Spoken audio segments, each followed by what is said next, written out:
When we last spoke, we talked about how if we don't have success in certain areas of our life, we're not going to bother.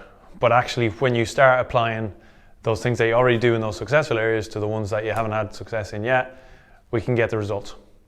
But it just doesn't stop there. Even though you've never had a result out of something, doesn't mean that you can't have it in the future.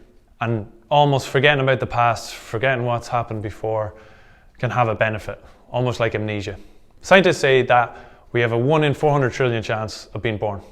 So if we even exist right now, we've already had some level of success. We've gotten a result because we just exist. And even if you forget about this, if you look at us as a baby, you'll see that they don't care how they act, how they feel, they just do what they want. And that's because they've got no perception of the past. They're not relying on something that happened before to take an action in that moment. And this is what's called self-esteem versus ego, where they just have self-esteem. And at a certain point in our lives, we start building an ego. We start basing what we do now off what's happened in the past. For instance, I can't be successful in this area because I've never had any success in the past, so why bother? When really all you need is self-esteem in this area too.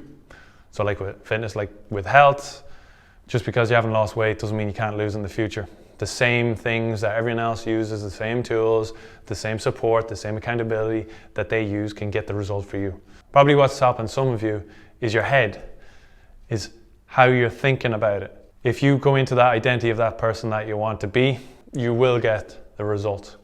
You'll do the habits, you'll do the things day to day, you'll do the training that gets you there. Next time we chat, we're going to show you what actual habits, what actual tools, and what ways you can use from other areas of your life that you're happy in, that you're getting what you want, into those areas that you're not happy in yet or you haven't gotten that result yet. We'll chat soon.